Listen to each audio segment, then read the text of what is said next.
Welcome to House of Tay. Today we have a special guest, Ranee from Seattle. สวัสดีค่ะสวัสดีค่ะ Oh, Oh, are we sh- doing English? We're doing it in English. Oh, okay. I'm You're sorry. from Seattle.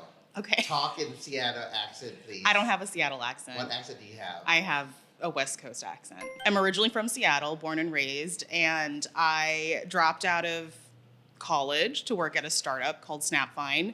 We built some of the first social media apps for MySpace and Facebook. And so I know talking about MySpace dates me quite a bit. But it was a fun time. I mean, I was doing social media campaigns for Britney Spears, Justin Timberlake. After 2 years, we were acquired, and that's when I moved from Seattle to New York. I also decided I wanted to go back to school and be a filial child to go and, like at least make my parents not worry so much. So, I mean, I think for a lot of people, from the outside looking in, people are like, oh, wow, like she lives in New York and, she has this fantastic career, she has this education. Kind of like every Asian parent's dream. But when you really unpack the reality, it's also kind of like, well, I achieved all of this, but like at what cost of my mental health? Yeah. It wasn't really until I was like 30, around 30, where I was like reflecting on my life and kind of thinking about what is actually really making me happy. Yeah. I'm so unhappy. I'm happy with myself. I'm unhappy with my relationship. And so then I started thinking like, what actually am I doing? Because it's like every day was just... You were questioning your purpose of living. What actually is going to make me happy? And I think it's also a reflection of our Asian upbringing. And so, thinking about some of the traditional norms in Asian culture and our social norms teaching us like you have to be, you have to have academic achievement, you have to have financial success, you have to, once you're, you found a job, then you need to have a family, and everything is so sequential versus like life is not actually really that way. You cannot plan life. Right, you can't plan life as like 1, 2, 3, And it's 4 not about as a ticking linear boxes, plan. Did you satisfy yourself? No, not at all, because it's lonely. You will satisfy your parents. Right. But not yourself. Exactly. But also it's just kind of like, it's not even just like satisfying the parents, because like my parents really didn't understand my job and what it is that I was really doing. They understood that I worked in tech companies, but they didn't really understand the nature of my work. And it was stressful and it burned me out. And it was to the point where now the burnout was manifesting physically. I now have anxiety and now I have panic attacks. Mentally. And then now I have nausea. I'm dry heaving into the toilet every morning before I go into meetings. I start crying, just randomly crying. Emotionally, like destroyed. Exhausted. Yeah, I'm emotionally exhausted. And it wasn't till like the wake-up call for my parents was when they saw me working like that. Then they understood that like, oh, there's something wrong. Something's wrong, and like they like you need help. They're just like, oh, you just keep it in and repress it. Thailand, they go to see temple. They go to see monks at the temple to fix that mental issue. Right, exactly. But I mean, fortune tellers. Fortune tellers. When someone is frustrated and they're just seeking help for someone to listen. They're desperate. Right. I mean, like I understand that, but at the same time, they're not getting like the techniques and skills. Education. Like, how do you address your trauma? Yeah. How do you unpack your emotions and feelings? How do you build tools and skills yourself?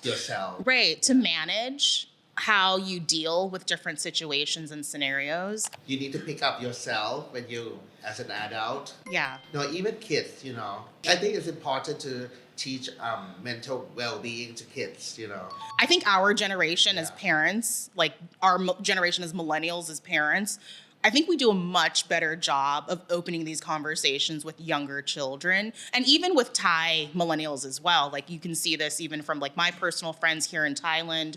You can see that they're much more open to talking about their children's feelings, and that it's okay for boys to also cry and have big emotions, and it's okay to be frustrated, but we have to talk it out and we have to, express ourselves in a more healthy way. And so that's why I think our generation is much better, but it is like our parents' generation where we still have a lot of work to kind of bridge that gap. Because I think even, my aunts and uncles, my relatives, there's still a level of like, there's lack of education, of course, in terms of what mental health awareness is.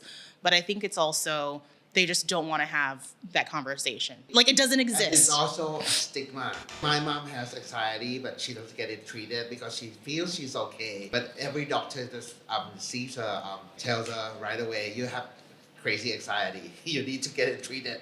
Well, I think the other thing is for a lot of doctors, they kind of like quickly dismiss it Yeah. rather than like really listening. It takes time to really understand your well-being, like Right. mentally, especially because it's something you cannot see. It's Right. physical damage or Exactly. like scars that you Right. can see, you know. And it's not like a 1 hour conversation where you just No. unpack, 1 hour of conversation, all of a sudden, like, oh, we can You're fix not it. gonna be Yeah. enlightened in 1 Exactly. hour.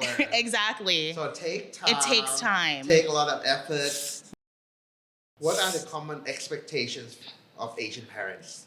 At least what I can say from like my cousin's experience, a high level of expectation to perform well in everything, right? Like if you're swimming, you have to get first place. If you're playing the violin, you're You have to first excel. chair. Yes, you're excel in everything that you do. You have to take the advanced classes and also get A's, and you have to get A pluses because you have to have more than a 4.0 to get into some schools. You have to do extracurricular activities and also excel in that. So Asian parents value achievements more than their well-being of the. Is misplaced, right? Where they are so focused on external achievements that they totally ignore or overlook their child's mental health well-being.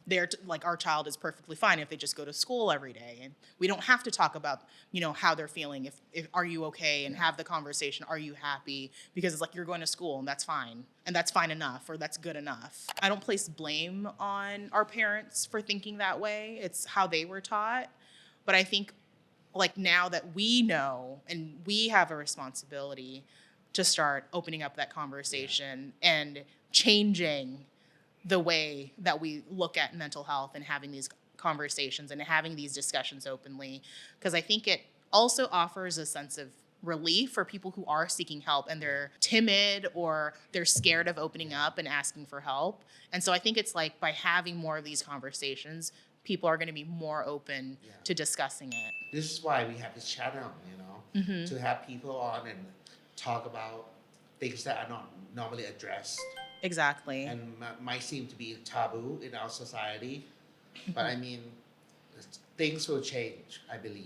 In terms of Asian countries and East Asian as well as Southeast Asian, I think Thailand has the best opportunity to really turn a tide in this conversation, because out of all of the countries, I think we are the most open. I think we're also very welcoming to different minds of thought and, like different ideas. From a medical standpoint as well, we're seeing the rise of psychiatrists and therapists and counselors helping, people who are in need.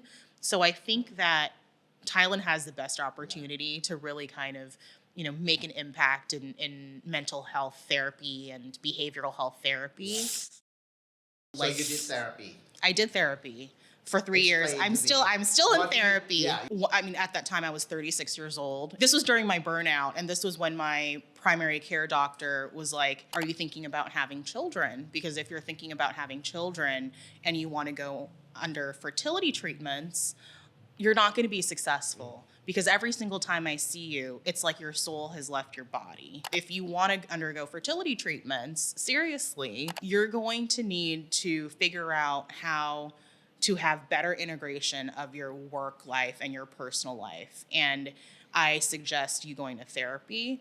But it wasn't really until then where it triggered me, and I was like, my mental health is now impacting my biological ability to have potentially children if I want to. And so that's really kind of like the wake-up call of I need to quit my job. I need to take time off. I need to prioritize myself, because it was COVID, right? I think everybody was like really reevaluating their priorities, especially for people in our age bracket. Company does not care about us. Our job does not care about us. Like, we're not a family at work, and it's just a job, right? You don't own the company. Why are we working this hard? I was like, you know what, I'm going to put in my notice and leave my job and start prioritizing myself. One of the things that, you know, therapy has taught me is, one, of course, being honest with myself in terms of how I think about happiness and success for myself. I think it's hard for a lot of Asian kids because so much of our identity is tied to